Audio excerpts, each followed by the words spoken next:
Assalamualaikum warahmatullahi wabarakatuh.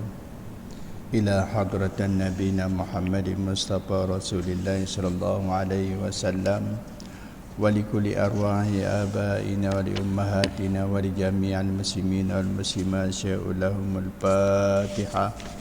A'udzu billahi minasy syaithanir rajim. Bismillahirrahmanirrahim. Alhamdulillahi rabbil alamin arrahmanir rahim maliki yaumiddin iyyaka na'budu wa iyyaka nasta'in ihdinas siratal mustaqim siratal ladzina an'amta 'alaihim ghairil maghdubi 'alaihim waladdallin amin. A'udzu billahi minasy syaithanir rajim. Bismillahirrahmanirrahim. Yarfa'illahu alladhina amanu minkum walladhina utul ilma darajat. Sadaqallahul azim. Wa qala nabiyuna Muhammadin sallallahu alaihi wasallam, talabul ilmi fariidatun ala kulli muslimin wa muslimah. Sadaqa Rasulullah. Alhamdulillahi rabbil alamin wa bihi nasta'in ala umuri dunya waddin. Salatu wa salaman ala rasulihil karim wa ala alihi wa sahbihi ajma'in. Subhanaka la ilma lana illa ma 'allamtana innaka antal alimul hakim. Rabbi shrah li sadri wa yassir li amri wahlul 'uqdatam min lisani yafqahu qawli. Tuan-tuan yang dirahmati Allah, alhamdulillah, syukur kita pada Allah Subhanahu wa taala di malam ini dapat kita bersama-sama dalam majlis ilmu. Insya-Allah kita akan cuba segerakan sedikit. Kalau ikut situ insya pukul 8.13 ya. 8.13 kita ambil 8.10 kita berhenti, kita buat tahlil. Ada hajat minta untuk anak-anak yatim, jadi kita buat tahlil sekejap. Tuan-tuan yang dirahmati Allah, kita masih membicarakan tentang amanah, iaitu amanah merupakan perkara wajib. Amanah kita kepada Allah, amanah kita kepada manusia sesama manusia, dan juga amanah kita kepada tanggungjawab kita. Ya, kalau kita sebagai seorang guru misalnya, atau sebagai seorang pekerja, ya, maka kewajipan dia melaksanakan tugas dia. Bila tak melaksanakan tugas, maka amanah tidak dilaksanakan, ya, bahaya. Allah akan lihat dan akan bicarakan di akhirat di terlalu apa, bukannya main ikut dan dia, tapi terlampau runcit, maksudnya terlampau, ya, detail, satu-satu akan disoal pada kita. Jadi tuan-tuan yang dirahmati Allah, bila amanah ni melibatkan kita dengan Allah, maka wajib kita laksanakan apa yang Allah perintahkan. Di badan kita ni ada amanah Allah. Saya sekarang sedang bercakap, maka tutur kata saya ni amanah dari Allah. Kalau saya salah, saya berdosa. Kalau saja saya buat dosa, maka jawabnya di akhirat teruklah saya.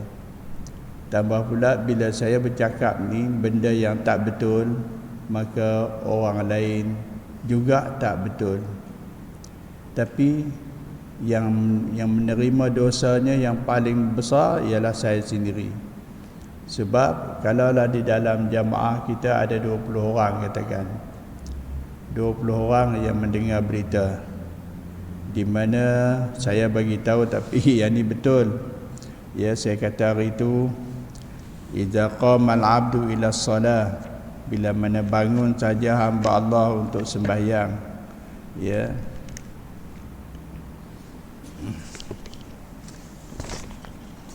Iza qama al-'abdu ila salah, bila mana bangun saja seorang hamba Allah tu nak sembahyang, uti bi dzunubihi kullihi, kami akan, yakni aku ni, mana Allah, aku akan letakkan dosa-dosanya di dua bahu dia.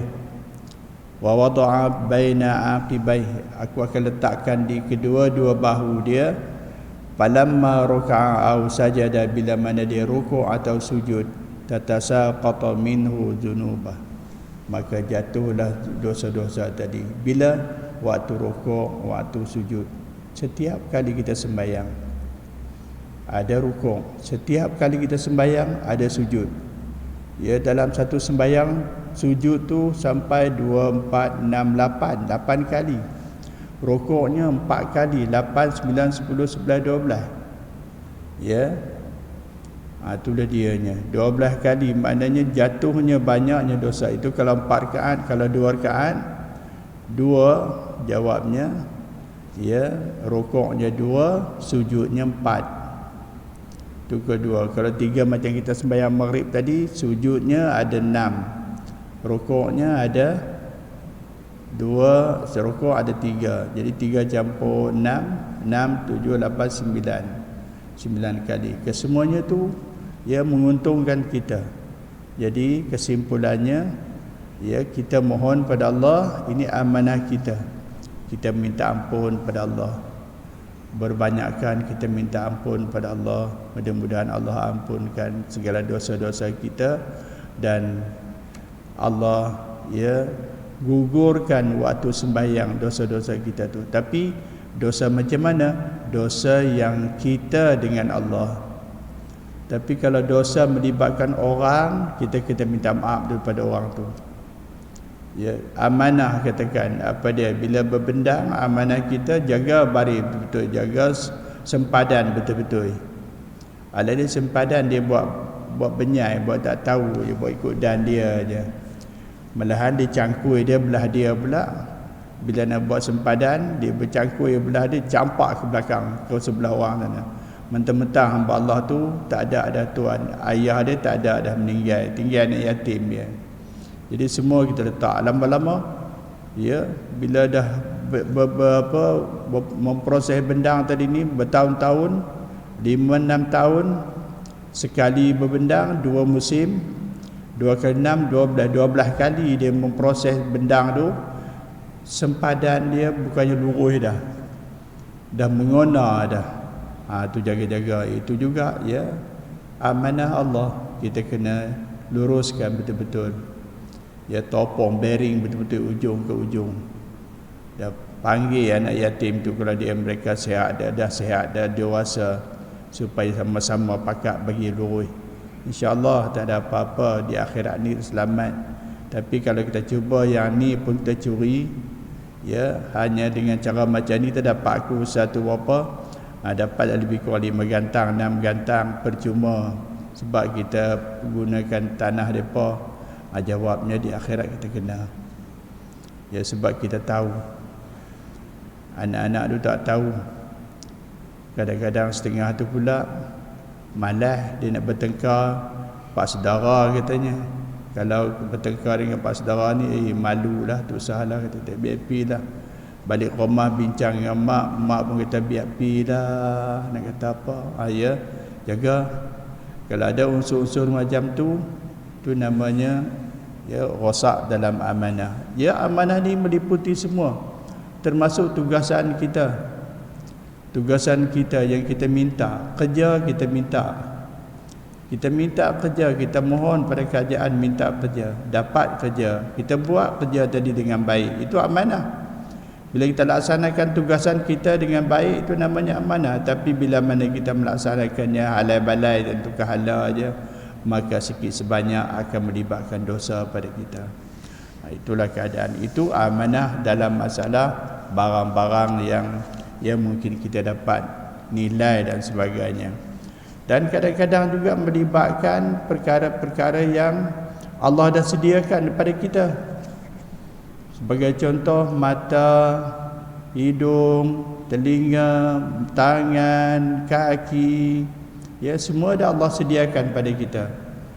tiba-tiba kita tidak melaksanakannya dengan betul.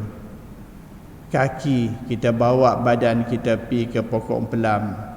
Pokok empelam tu orang punya, jiran sebelah. Tapi kita tahu dah jiran ni pun tak apa sihat, dia duduk-duduk rumah je. Jadi kita pun cuba nak ambil empelam. Ya, empelam tu pula dah jatuh ke bawah dah, tak apalah kita ambil lah. Dah jatuh dah, kalau dia tak ambil pun rosak, ya baik aku ambil. Tak apa, tapi minta halal. Ya, kita minta halal. Kalau dia tak halalkan, kita kena bayar dengan duit. Kalau dia tak mau, nak kita. Ya, kalau dia kata okey, tak apa, boleh bayar dengan cara duit, dia ambil duit. Tak apalah. Kalau tak mau, yang kita berat ni. Dia tak mau, dia kata saya barang tu bukan nilai harga RM1 2. Tak ada harga katanya, mahal harganya. Saya nakkan makanan tu, barang tu saya nak. Dia kata isteri saya mengidam nak makan benda tu. Benda tu dah habis dah, tak ada dah. Tuan dah ambil, kata dia. Berat kita. Jadinya ya, kita kena berwaspada dalam apa jua keadaan yang Allah berikan kepada kita, kita laksanakan dengan baik. Itu masalah kita dengan Allah. Amanah yang Allah bagi. Contoh sembahyang, kita laksanakan dengan bagus, dengan elok, insya-Allah. Ya, kita sujud, kita rukuk, kita i'tidal, ya, kepada Allah Subhanahu wa taala. Kita mohon pada Allah, mudah-mudahan Allah berkati dalam apa jua kehidupan kita. Jadi tuan-tuan yang dirahmati Allah sekalian, amanah ni melibatkan juga dengan orang ramai. Amanah, ya, kita terlibat dengan jawatan kuasa masjid sebagai pengurusi, sebagai bendahari, sebagai setiausaha, sebagai jawatan kuasa. Ya, ada tugas-tugas masing-masing. Dan seandainya tugasan itu tak dijalankan dengan baik, hukumnya ya, dua perkara. Satu melibatkan orang ramai, satu lagi melibatkan Allah. Jadi susah nak melaksanakan, dia nak menguraikan itu. Jadi kita kena laksanakan dengan sebaik-baik mungkin. Ya, sekarang ni tengok Maulidur Rasul pun bukannya main ceramah saja.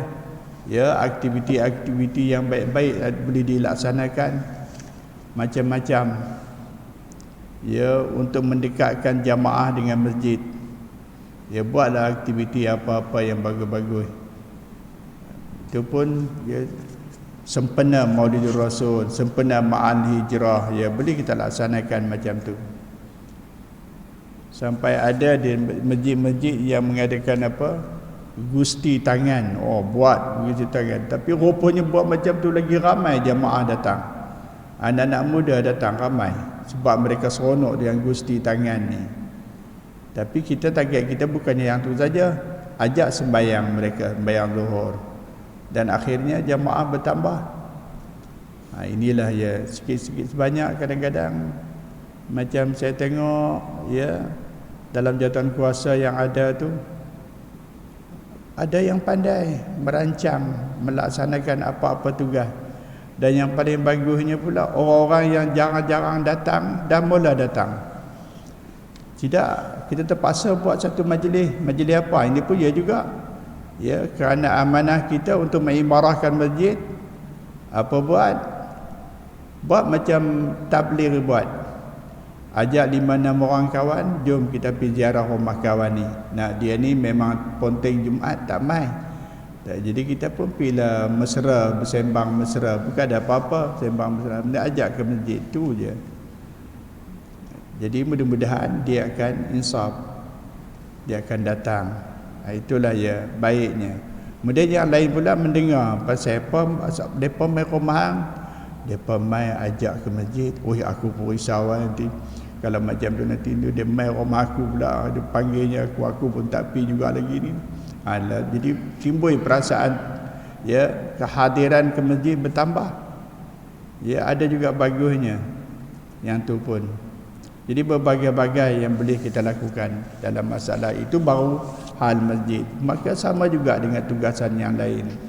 Ya, tugas-tugas kita dengan terlibat dengan sekolah, terlibat dengan syarikat, terlibat dengan jabatan, ya, kehadiran kita sampai ke tempat bekerja, ya, kita kena jaga, tu semua amanah. Dan amanah yang kepada Allah ni juga jangan lupa, amanahnya ialah di antara anggota badan kita ni, seperti mana saya terangkan tadi, ya, tangan, kaki, itu amanah.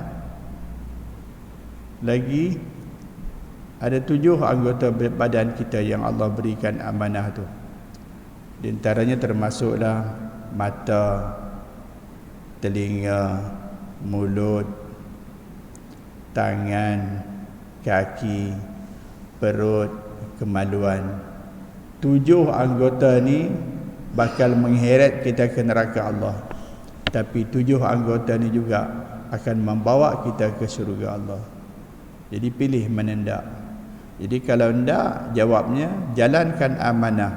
Amanah tangan, amanah kaki, amanah ya lidah, amanah mata, amanah tangan, amanah telinga, lagi amanah apa lagi, perut dan kemaluan. 7 tu. 7 anggota tu. Itu ilmu tasawuf. Ya, tapi apa-apa hal pun kepentingan dalam kehidupan kita. Dan begitu juga melibatkan kawan-kawan.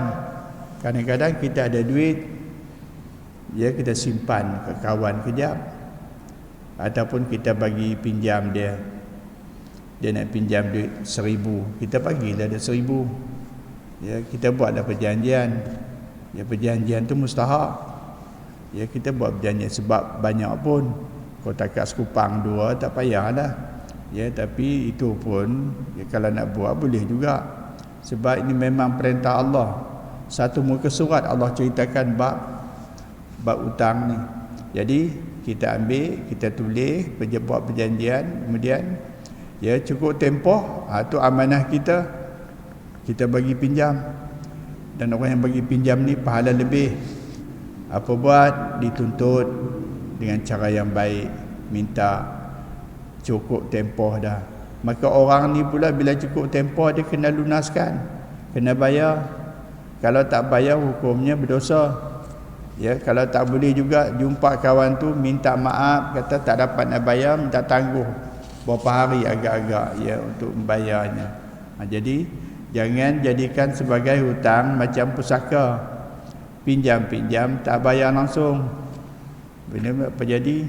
Hilang gitu. Yang ni pun ada juga cerita macam tu. Jadi kalau macam tu hukumnya haram. Ya, perbuatan tu dosa. Jadi begitulah keadaan kita sebenarnya. Kehidupan kita ni memang tak lepas daripada amanah. Dan yang paling biasa lagi, yang paling biasa ialah masalah pusaka.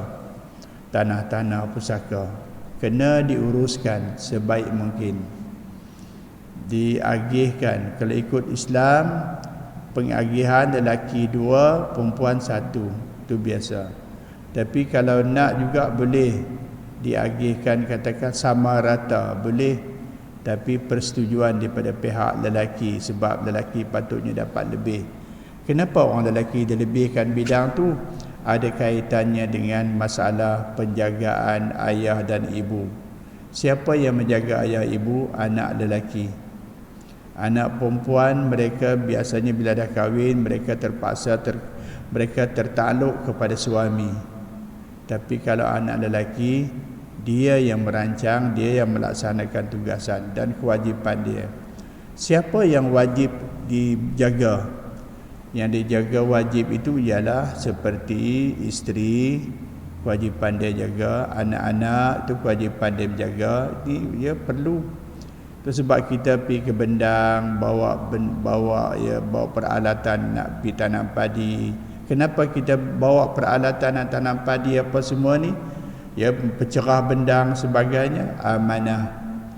Ya, untuk mendapatkan rezeki yang halal, rezeki yang baik. Kita pun buatlah sedaya upaya kita. Jadi bila kita melaksanakan tugasan kita tadi dengan baik, dengan elok, dapat rezeki, ya, kita serahkan duit itu membantu isteri kita dan kita sendiri dalam urusan rumah kita, ya, dan juga isteri pula mungkin ada masalah yang lain lagi lah, pakaian, minum, pakaian dia apa semua, itu kewajipan dibantu. Kemudian mungkin hal urusan nak tempat teduh, nak tempat apa kata orang, keselamatan, maka rumah tadi ni kena dijaga dengan baik, diurus dengan betul supaya tidak ada berlaku di mana-mana nanti penyamun masuk nanya pula, jadi bersih, elok, ya, selamat. Itu kewajipan suami. Kalau ada rumah dalam keadaan yang tak baik, kita biarkan dia di rumah seorang-seorang, kita pula, ya, ditinggalkan rumah isteri dengan anak-anak, yang kita pergi ke masjid. Sedangkan rumah dalam tidak selamat, itu berdosa kita. Ya, itu kewajipan kita. Yang ini kita kena jaga, makan, minum dia, itu pun amanah, kewajipan kita. Ya, huraian cukup panjang bab amanah ni. Dah habis yang tu ada lagi. Siapa pula? Adik-beradik sebelah ayah kita, adik-beradik sebelah mak kita, yang kita panggil Pak Long, Mak Long, Pak Ngah, Mak Ngah, belah ayah ada, belah mak ada. Yang tu pun kalau tidak ada anak-anak yang membantunya, dia tak ada anak, katakan ada anak pun dah tak ada dah, ya, tidak ada siapa nak tolong dia, kewajipan kita tolong. Kalau kita ada duit, kita kena wajib kita bantu mereka. Tapi kalau mereka ada kewajipan, mereka mampu, sunat kita bantu, tu je. Tapi kalau mereka tidak ada adik-beradik, tak ada anak, kahwin dah, katakan tak dapat zuriat, tak ada sebab tak kahwin, maka kewajipan kita untuk membantu dia, itu wajib. Ya, tak boleh main. Begitu juga, ya, dalam hal dapat saudara, mak saudara sudah, ya, kita tengok pula adik-beradik kita yang bin sama dengan kita. Kemudian ada pula, ya, yang bin sama tapi mak lain-lain, cuma bapa sama, itu pun kena jaga. Ya, kalau mereka tidak ada siapa yang nak tolong, kewajipan kita membantu. Jangan kita biarkan mereka dalam keadaan kesusahan. Jadi harta yang ada pada kita itu adalah ujian Allah kepada kita. Mampu tak kita mengeluarkan sedikit kesayangan kita ini untuk membantu mereka? Maka, ya, bila kita berjaya mengeluarkan sedikit daripada harta kita untuk membantu mereka, kita sudah lulus dalam ujian Allah. Dan itu baru sedikit, mungkin ada lagi yang lain nanti. Dan begitu juga, ya, kadang-kadang bila mana dah berlaku macam tu, kadang-kadang tu ayah dah tak ada, ya, ada adik-beradik kita, ayah dah tak ada, tinggal lagi mak. Ya, dalam urusan tanah tak diberi apa proses lagi. Itu sebab kalau boleh kita hidup lagi, kalau boleh dah mula dah kita kita dah rancang dah nak bagi kepada anak-anak untuk keselamatan masa depan kita, supaya nanti boleh kita dah tanda siap ada yang ni anak ni A, ni anak B, ni anak C, dah kita buat dah perancangan dah. Ya, kalau boleh pindahkan terus lagi bagus. Ya, tak ada masalah kalau boleh. Kalau tak boleh pindahkan, kita letakkan, kita panggil lawyer ke apa ke, ya, bercakap depan dia, ataupun kita buat wasiat daripada tu imam, panggil tu imam tulis, ya, kemudian wasiatkan dan dia pegang. Kalau berlaku apa-apa hal, maka yang itulah sebagai bantuan dia. Apa buat? Ya, kita agihkan awal-awal dah supaya semua merasai harta kita yang kita tinggal untuk mereka.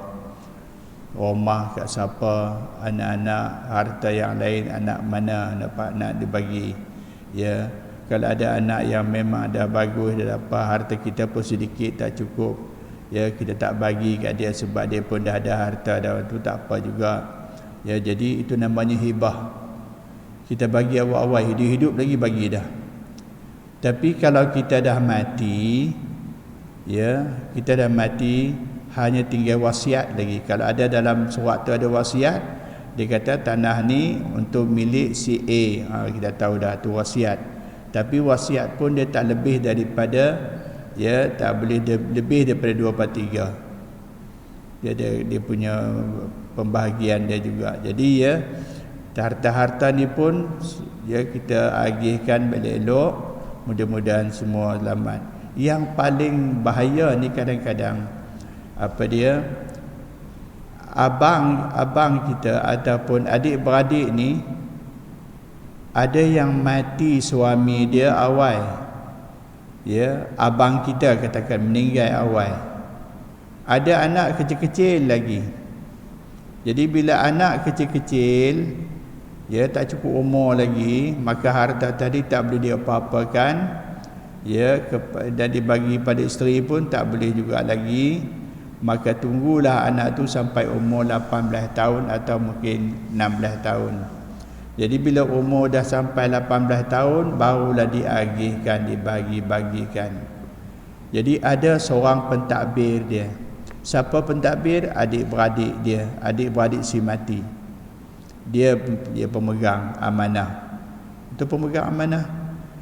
Yang ni pun kadang-kadang ada yang salah ni. Dia pegang amanah tak betul, dia jual dia. Tanah abang dia jual dia. Tu beratlah. Ya. Jaga baik-baik harta anak yatim, jangan diusik. Kalau nak juga ambil boleh, takat proses untuk kita, pengurusan kita boleh. Upah kita ke sana kemari untuk menguruskan itu boleh. Tapi kalau betul-betul kita nak makan harta yang tu, jawabnya haram. Bahayanya besar. Ya, bahayanya di sisi Allah, ya, amat berat tu. Baik, jadi tuan-tuan yang dirahmati Allah, begitulah keadaan kita dengan ya amanah ini. Ya, walau sedikit sekalipun. Ya, kita katakan sebagai bendahari masjid. Hari Jumaat kutip duit banyak dapat. Ya, kadang-kadang ada orang tak yakin dengan kita. Sebab kita ambil bubur dalam bekas, bawa balik terus. Tak kira pun. Tapi kalau kita betul amanah, ya, apa buat supaya jangan timbul perasaan orang komen kutuk di belakang, ya, kita berkira dulu. Pakat 3-4 orang tolong bantu kira duit ni, kira. Ya, dah kira semua masuk dalam tabung, kemudian ataupun bawa balik, pulanglah berapa dah dapat dah laporan, tulis di papan kenyataan, tu selamat. Ataupun buatlah cara yang baik supaya nampak kita ni lebih, ya, lebih lebih diyakini dalam usaha kita, supaya jangan nampak sangat kita ni cuba nak menggunakan wang tersebut secara diam-diam. Ya, itu dia yang penting. Jadi duit tadi ni kita kumpulkan dan kita masukkan dalam akaun. Dia dalam kira-kiranya pun ada. Kira-kira tu penting. Ya, seperti mana dikehendaki oleh jabat agama melakukan, kita pun kita buat.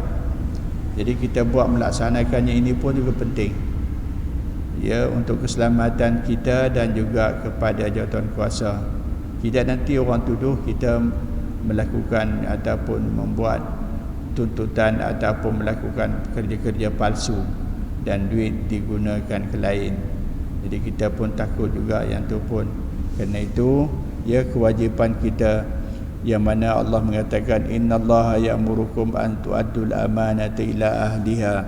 Maksudnya sesungguhnya Allah menyuruh kamu supaya menyerahkan segala jenis amanah itu kepada ahlinya, ya, yang berhak.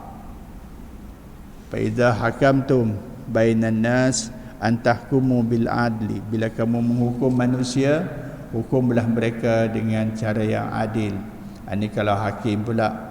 Ya, dalam bicara kadang-kadang ada juga tu hakim pun ada juga tukang nikah ni, juru nikah.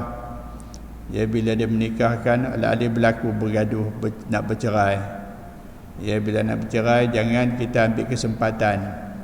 Ya, terus kita kata memang hang ni kahwin dengan aku lah, kata beritahu pada isteri dia yang dah macam tu, suami hang macam tu, kahwin dengan aku lah. Jangan, ya, jangan sekali-kali kita kata gitu.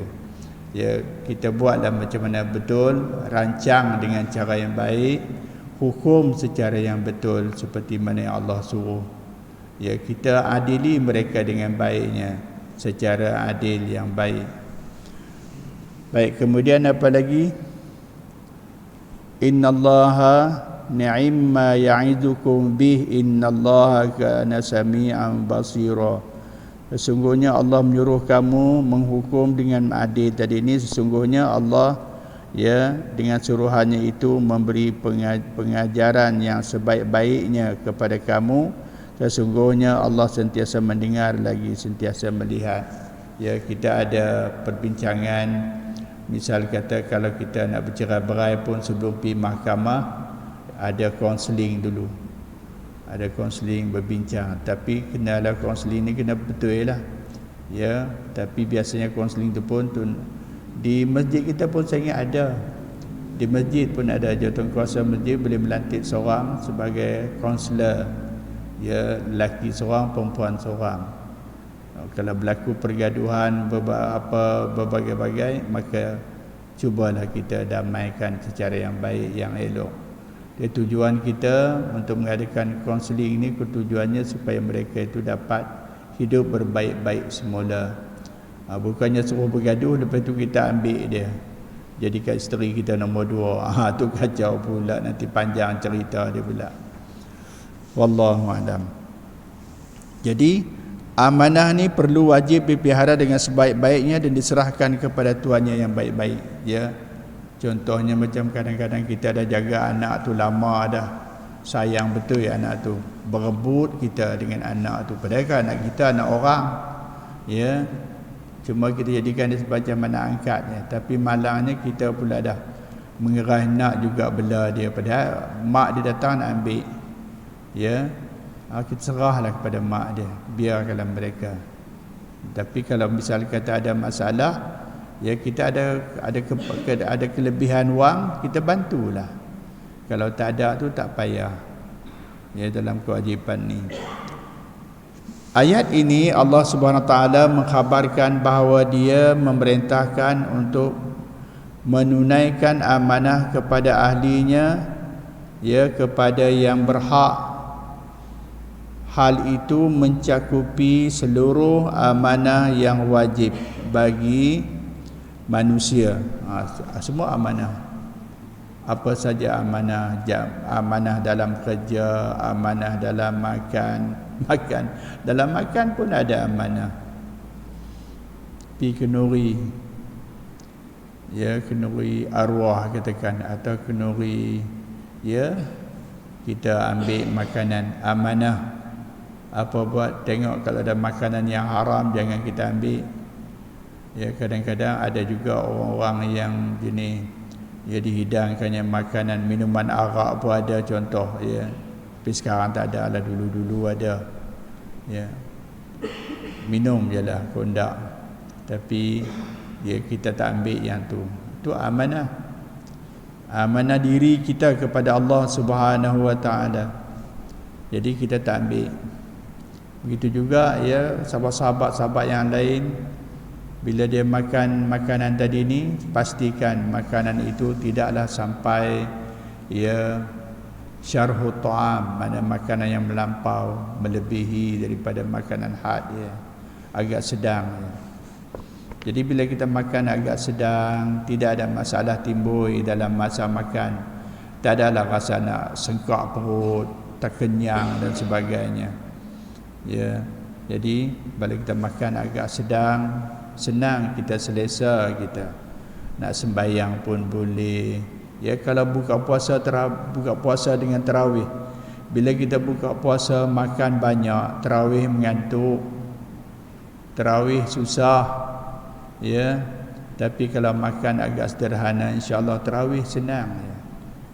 Saya masa tu ingat, masa itu kadang-kadang tu Ya, kita pun faham-faham bila kadang-kadang masa-masa kalau masakan sedap tu nak makan lebih sedap. Makan banyak, bila makan banyak memang susah. Nak baca ayat Quran pun susah, nak jadi imam pun susah. Ya, sebab perut kita rasa kencang sangat. Cuba kalau kita makan sedikit, tak ada masalah. Ya, senang ya. Tidaklah rasa apa-apa. Biasa, macam kita makan biasa aja. Baik. Rupa hak-hak Allah. Ni apa dia hak-hak Allah ni? Yang kita amanah pada Allah terhadap para hambanya. Seperti apa? Solat. Solat tu kewajipan kepada Allah, hak Allah. Zakat. Dalam harta kita tu ada sedikit orang punya. Ya, orang miskin. Puasa kewajipan kita. Lagi kafarah. Kafarah ni mungkin ada janji apa-apa ke yang kita buat. Ya, contohnya kata apa nak sebut no? Melakukan hubungan kelamin pada siang hari bulan puasa, tahu dah Ramadan, dah dia buat juga. Itu yang Allahu Akbar. Contohnya ya, yang jadi itu bukan apa punca dia. Disebabkan ni pun kita kena beringat bagaimana sebaik-baiknya kenduri kahwin anak kita ni jangan buat sebelum puasa, biar lepas puasa. Kalau sebelum puasa nanti dia mula buat telajak, kacau. Mereka berdosa, kita tak apalah, tapi sikit sebanyak tempiahnya kita kena juga. Ya, nazar, serupa juga nazar. Dia bila mana katanya kalau berjaya puasa nak puasa 3 hari, tak puasa sampai lah lagi. Puasa dah berjaya dah, dapat dah, bagus dah. Ya, tapi dia tak juga bayar nazar lagi, puasa 3 hari. Dan yang sepertinya ada macam-macam lagi lah ya urusan ya biasa. Semuanya merupakan amanah yang diberikan tanpa pengawasan hambanya yang lain. Siapa tak tahu? Ya, tapi dia dengan Allah tahu. Ya, kalau macam nazar, dia tak tahu beritahu ke orang. Kadang-kadang ada yang beritahu, kadang tak ada. Demikian juga hak-hak sebahagian hamba atas sebahagian yang lain. Maksudnya ni manusia sama manusia, seperti simpanan dan yang sepertinya simpanan duit, dia menyimpan duit. Ya, bila simpan duit itu maka dia kena bayar zakat. Ini itu juga ya simpanan pada kawan, bagi pinjam, bagi letak pada kawan. Maklumlah macam zaman Nabi dulu bukan ada bank macam kita sekarang ni. Ya, bank kita di bahagian serai tu ada berapa? 7. Memang bahagian serai ni orang kaya-kaya belaka. Banyak bank. Sampai 7 buah bank yang menunggu kita, simpanlah mana kita hendak. Jadi kita pun bila nak menyimpan tu, ni amanah ya, apa buat? Simpanlah di bank yang berteraskan Islam. Ya, jadi teraskan Islam pada bank Islam, bank rakyat, bank yang ya bercara Islam. Kalau ada bank-bank cara Islam, okey boleh. Ya, ada bentuk bank cara Islam. Kemudian apa lagi? Demikian juga hak-hak sebagian hamba atau sebagai udah, yang seluruhnya merupakan amanah yang dipercayakan dari sebagian mereka pada sebagian yang lain, amat disertai bukti-bukti atas hal itu. Jadi bila kita mengagihkan duit, katakan nak bayar balik, jadi mesti ada bukti. Biasanya adalah surat-surat perjanjian dan sebagainya, katakan. Jadi kita nak minta lah supaya duit itu dapat dipulangkan, dibagi balik. Jadi kalau tak ada yang tu susah. Pasal itulah ya, hukumnya menyediakan surat perjanjian itu wajib. Bukan bagi duit gitu je. Ni bagi duit senyap-senyap ya, 3,000. Ya, bagi pinjam. Lepas tu kawan tu kata, bila aku pinjam duit hang? Mancu kita. Bila aku pinjam duit hang, tak ada, aku tak pinjam. Ya. Ataupun dia berbagai-bagai. Dia kata saya nak pinjam cara Islam. Jadi saya pinjam 3,000, saya nak bayar 3,000 lah. Mana mai faedah ni? Tak tahulah saya pinjam daripada bank keluarkan macam tu. Hang kena bayarlah macam tu kata. Lebih lagi sikit. Ada faedah dia macam tu. Aku tak tahu yang tu. Siapa suruh kata aku tak mau, aku nak pinjam. Pula mengerah juga dia. Jadi bank dia tetap dia nak duit juga. Ke apa faedah tu? Sebab dia bukannya bank Islam. Dia bank biasa, konvensionalnya. Jadi kita kena berurusan dengan perjanjian yang betul. Maka Allah Subhanahu Wa Taala memerintahkan agar menunaikannya barang siapa yang tiada melakukan di dunia ini, tidak melaksanakannya, maka akan menjadi tanggungjawabnya pada hari kiamat. Jadi kiamat nanti panjang soalan dia, berat dia. Wallahu alam. Insya-Allah kita akan sambung lagi nanti yang akan datang insya-Allah.